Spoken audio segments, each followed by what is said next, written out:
նպատակը մամուլում էլ դրա մասին շատ է խոսվել, որ եթե Չեմպիոնների լիգան չհաղթի Լիվերպուլը, ապա սլոտին կհեռացնեն եւ հավանական տեխնացիաներից մեկը Չաբի Ալոնսոն է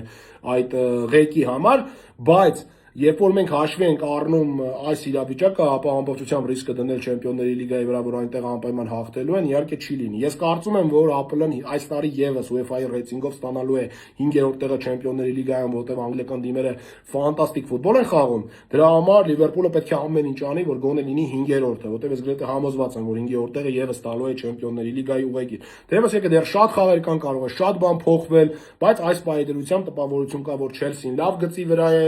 լավ գծի վրա է, նաև Մանչեսթեր Յունայթեդը, Աստոն Վիլան ունի որոշակի անկումներ, ես կարծում եմ Աստոն Վիլան քառակից դուրս է մնալու, ես դա մի քանի անգամ նշել եմ եւ հիմա էլ նույն կարծիքին եմ, եւ Լիվերպուլին կարծում եմ շատ օդ ու ջրի պես պետք է գալ գոնե 5-րդ հորիզոնական, բայց այդ դրա համար պետք է միավորներ եւ պետք է այսպիսի խաղեր չլինեն, որովհետեւ ԱՊԼ-ում հիմնականում Լիվերպուլը վատ է խաղում եւ լավ է խաղում սովորաբար Չեմպիոնների լիգայում, սա արդեն հստակ ինչ որ բան է, որը ուրվագծվում է։